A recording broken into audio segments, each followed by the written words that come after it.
Hello बच्चों, आज की इस वीडियो में हम आपके लिए लेके आए हैं एक्सरसाइज 3.3 का क्वेश्चन नंबर 2 का फोर्थ पार्ट।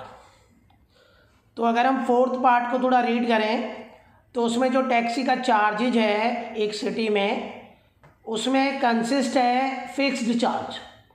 तो फिक्स्ड चार्ज के साथ साथ पर किलोमीटर चार्ज जो डिस्टेंस हम कवर करेंगे उसके हिसाब से पर किलोमीटर चार्ज है। तो for a distance of 10 kilometre, तो 10 किलोमीटर का जो चार्ज है वो बनता है 105 रुपये। और अगर 15 किलोमीटर की जर्नी कवर करते हैं तो उसका चार्ज बनता है 155। तो हमें बताना है कि what are the fixed charge and charge per kilometre. तो हमें फिक्स्ड चार्जेज और पर किलोमीटर चार्ज हमें निकालना है, ठीक है। और इसके साथ हमें ये बताना है कि अगर एक पर्सन 25 किलोमीटर का डिस्टेंस कवर करता है तो उसे कितना चार्जेस देना पड़ेगा। तो यहाँ पे दो चीज़ें जो हमें निकालनी है उनको हम 2 वेरिएबल्स में लेट करते हैं। तो लेट करते हैं कि जो फिक्स्ड चार्जेज है उसको हमने ₹X मान लिया, और जो चार्जेज पर किलोमीटर है, पर किलोमीटर का जो चार्ज है उसे हमने ₹Y मान लिया। अब अगर हम देखें अकॉर्डिंग टू क्वेश्चन देखें तो उसमें लिखा हुआ है कि 10 किलोमीटर का जो किराया है वो 105 रुपये है। तो बच्चों 10 किलोमीटर का किराया कैसे बनेगा? पहले जो फिक्स चार्ज है, चाहे कोई कितना ही डिस्टेंस कवर करे, वो फिक्स्ड चार्ज X है, ठीक है। तो वो X जो चार्ज है वो फिक्स है। उसके बाद प्लस जो है वो डिपेंड करता है कि कितना डिस्टेंस वो पर्सन कवर कर रहा है। तो यहाँ पे 10 किलोमीटर का किराया, अगर 1 किलोमीटर का किराया Y है तो 10 किलोमीटर का किराया हो जाएगा प्लस 10Y, और टोटल किराया जो इक्वल टू बनता है वो बनेगा 105 रुपये, ठीक है। तो फिक्स किराया X हो गया और 10 किलोमीटर का किराया Y रुपये के हिसाब से वो 10Y हो गया। तो यहाँ पे इक्वेशन जो फर्स्ट बन के आया वो आया X + 10Y = 105। अब हम क्या करेंगे, X को यहीं रखेंगे और प्लस 10Y उधर जाके माइनस 10Y हो जाएगा। तो ये हमारा जो बन के आया वो इक्वेशन फर्स्ट है। अब हम दूसरा देखें, अगर अकॉर्डिंग टू क्वेश्चन दूसरा केस देखें हम लोग, तो उसमें 15 किलोमीटर का किराया 155 रुपये है। तो 15 किलोमीटर का किराया कैसे बनाएंगे हम लोग? X किराया तो हमारा फिक्स है, X वाला जो चार्जेज है वो तो फिक्स है। उसके बाद प्लस डिपेंड करता है कि वो पर्सन कितने किलोमीटर उसने डिस्टेंस की जर्नी की है। तो 1 किलोमीटर का किराया Y है तो 15 किलोमीटर का हो जाएगा प्लस 15Y, और इक्वल टू में टोटल किराया होगा 155, ठीक है। तो ये हमारी इक्वेशन बन जाएगी 2। अब जो इक्वेशन फर्स्ट में हमारे पास X = 105 - 10Y जो X की वैल्यू है उसे हमने इक्वेशन 2 में रख दिया सब्स्टिट्यूट मेथड्स में। तो इक्वेशन 2 को हमने पहले नोट किया, X + 15Y = 155। ये हमारी इक्वेशन 2 है।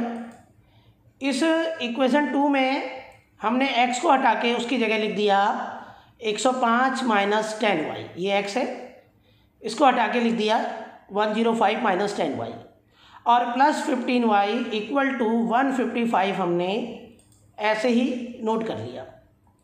अब हम इसे सॉल्व करेंगे तो Y की वैल्यू आ जाएगी। तो कैसे सॉल्व करते हैं हम लोग? -10Y और प्लस 15Y को सॉल्व करेंगे तो ये हो जाएगा हमारा प्लस 5Y, और 105 हमने ऐसे ही उतारा। फिर इक्वल टू में हमने 155 लिख दिया। अब बच्चों जो 5Y है वो तो यहीं रहेगा, और ये जो 105 है ये राइट में जाके माइनस का हो जाएगा। तो ये हो जाएगा 155 - 105। फिर 5Y ऐसे ही उतरेगा और 155 में से 105 माइनस करेंगे तो हमारा 50 आ जाएगा। फिर y ऐसे ही रहेगा, और 5 से जब 50 को डिवाइड करेंगे तो हमारा 10 आ जाएगा। तो y इक्वल टू हमारा 10 निकल गया, पर किलोमीटर चार्ज हमारा 10 रुपये निकल गया। अब हमें जो फिक्स्ड चार्जेज है x वो हमें निकालना है। तो y इक्वल टू 10 जो निकला है उसे हम पुटिंग करेंगे इन इक्वेशन फर्स्ट। तो फर्स्ट इक्वेशन हमने नोट किया, क्या था फर्स्ट इक्वेशन हमारा, x equal to 105 minus 10y, ये हमारा इक्वेशन फर्स्ट है। इसमें हमने y को हटा के उसकी जगह रख दिया 10, और बाकी 105 और 10 हमने ऐसे ही उतारा, इस y को हटा के हमने 10 लिख दिया।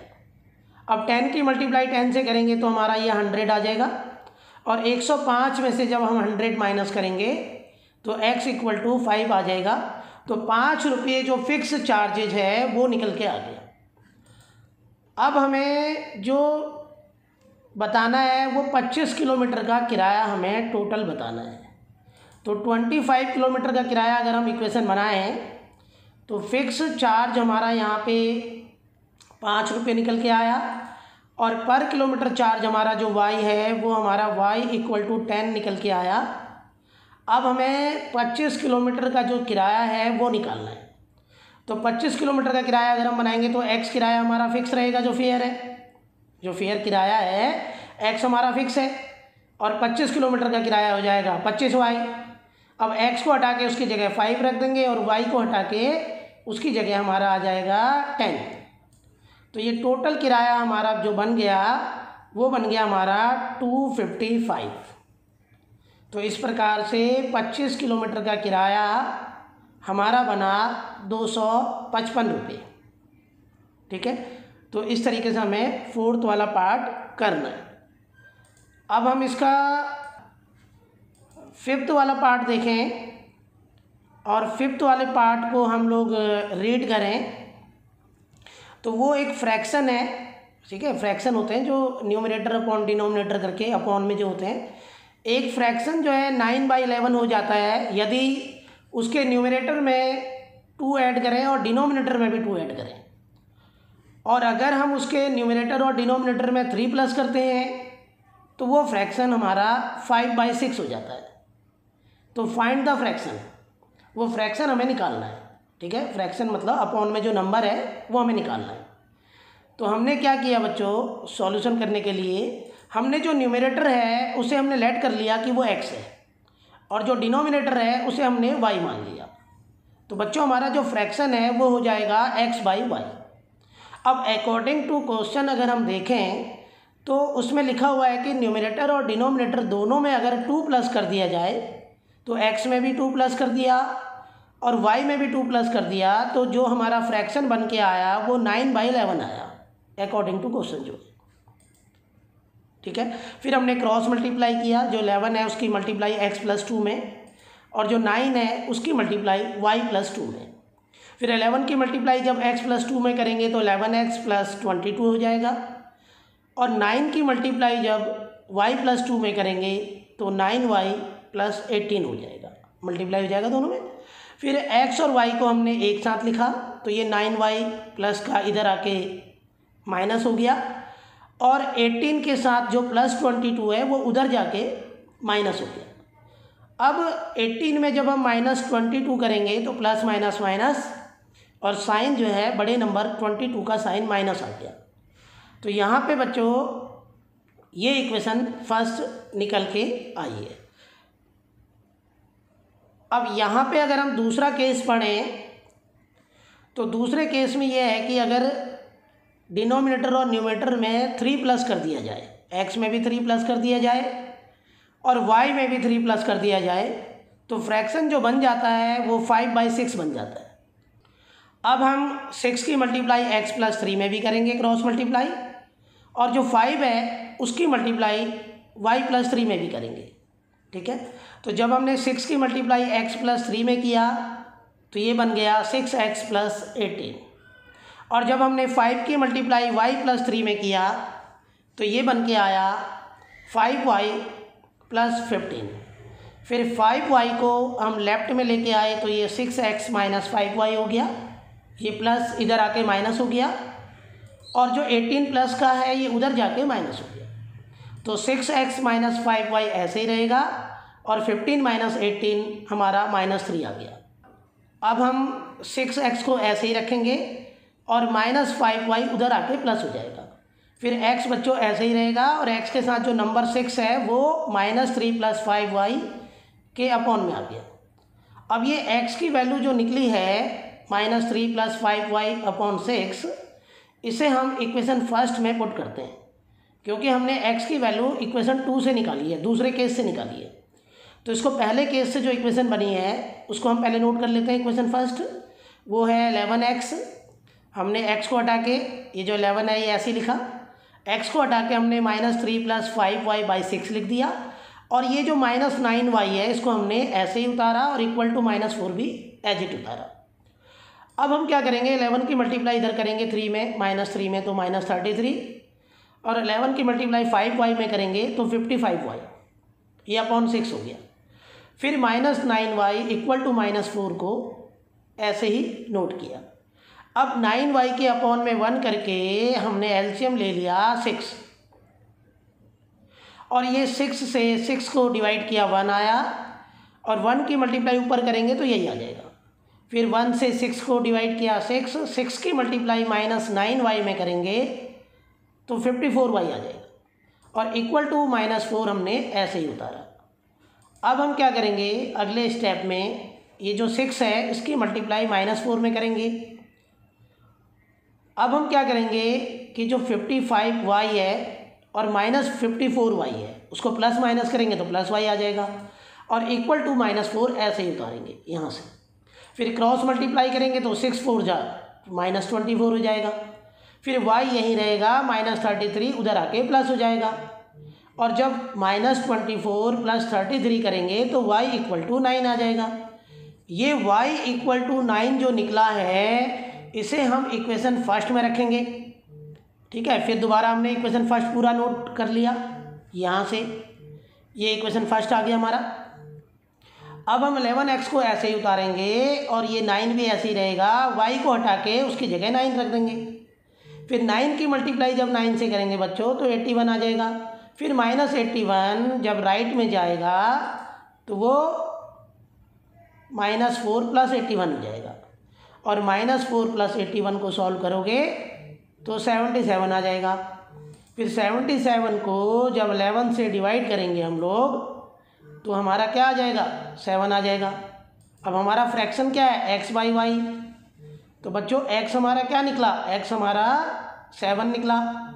यहाँ पे जब 77 को 11 से डिवाइड किया तो ये x हमारा 7 निकल के आया और y हमारा 9 है। तो वो फ्रैक्शन जो निकल के आया, जो हमें निकालना था, वो हमारा फ्रैक्शन 7/9 निकल के आया, ठीक है। इस तरीके से हमें 5th वाला पार्ट करना है। अब हम इसका 6 वाला पार्ट देखें, ठीक है। तो 6 वाले पार्ट को अगर हम थोड़ा रीड करें तो उसमें है कि 5 years hence का मतलब है बाद। तो जो जैकब की जो एज है 5 साल पहले, 5 साल बाद जैकब की जो एज है वो 3 टाइम्स है उसके जो सन है उसकी एज का हो जाएगा।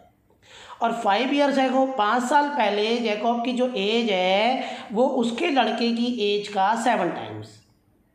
तो what are the present ages, हमें दोनों की, फादर की और सन दोनों की हमें प्रेजेंट एज निकालनी है। तो हमें 2 चीज़ें निकालनी हैं, उन्हें हम x और y ऐड कर लेंगे।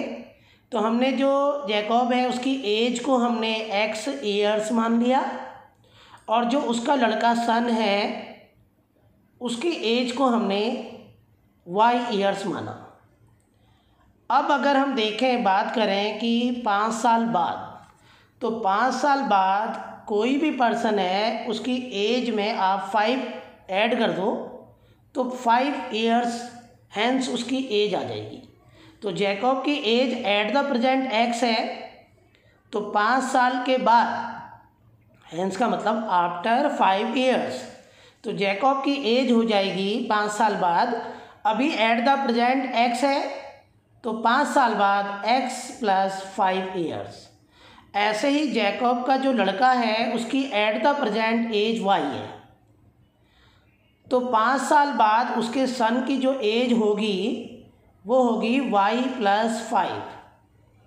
ठीक है, अभी एट द प्रेजेंट वाई है, तो 5 साल के बाद एज हो जाएगी वाई प्लस 5। अब अगर हम अकॉर्डिंग टू क्वेश्चन देखें तो उसमें लिखा हुआ है कि जैकब की जो एज है 5 साल बाद वो कितनी है, x प्लस 5। वो एज 3 टाइम्स है। किसका 3 टाइम्स? जो उसके लड़के की एज 5 साल बाद होगी। तो 5 साल बाद लड़के की एज क्या होगी, y प्लस 5, उसका 3 टाइम्स 3 से मल्टीप्लाई कर देंगे। अब इसे सॉल्व करेंगे तो हमारी एक इक्वेशन बन जाएगी। तो हमने 3 से y प्लस 5 को मल्टीप्लाई किया तो इक्वल टू 3y प्लस 15 आया।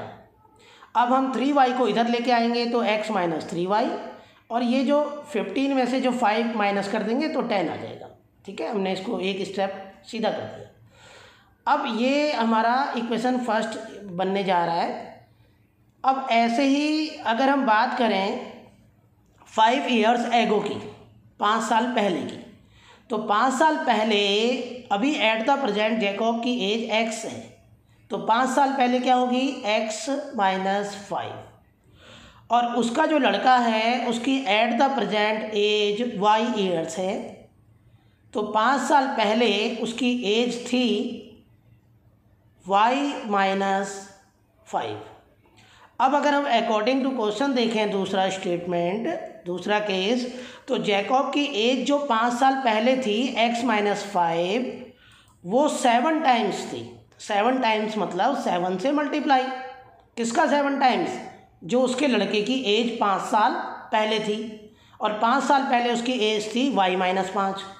अब हम क्या करेंगे, 7 से y माइनस 5 को मल्टीप्लाई करेंगे तो ये आ जाएगा 7y माइनस 35। फिर 7y इधर आके माइनस हो जाएगा और माइनस 35 ऐसे ही रहेगा, माइनस 5 उधर आके प्लस हो जाएगा। फिर माइनस 35 में जब मैं प्लस 5 करूँगा तो माइनस 30 आ जाएगा। अब x यहीं रहेगा और माइनस 7y उधर आ जाएगा, तो ये हो जाएगा माइनस 30 प्लस 7y। अब यहाँ पे जो x की वैल्यू निकली है इसे हम क्या करेंगे, पुटिंग करेंगे इन इक्वेशन फर्स्ट। तो इक्वेशन फर्स्ट हमने पहले नोट किया, x minus 3y equal to 10, ये हमारी इक्वेशन फर्स्ट है।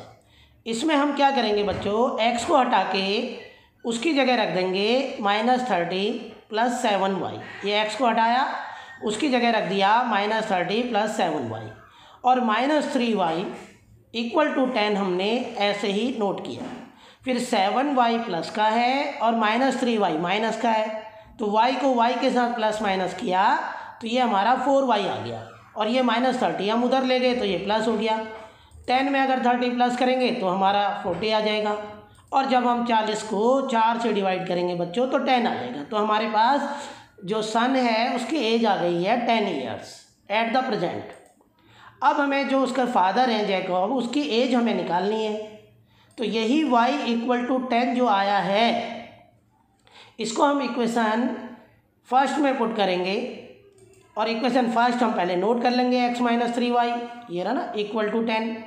फिर y को हटा के जब हम उसकी जगह 10 रखेंगे तो ये 3 से मल्टीप्लाई हो जाएगा, तो ये हो जाएगा x माइनस 30 इक्वल टू 10। फिर माइनस 30 राइट में जाके प्लस हो जाएगा, और ये हमारा x इक्वल टू 40 आ जाएगा। अब बच्चों x हमने किसको माना था, x तो हमने जो जैकब है उसकी एज को माना था। तो इस प्रकार से जैकब की जो प्रेजेंट एज x है वो 40 ईयर्स निकल के आई, और जो उसका लड़का है सन उसकी प्रेजेंट एज y मानी थी और y हमारा 10 निकल के आया, तो ये 10 ईयर्स। इस तरीके से हमें ये 6 वाला पार्ट करना है।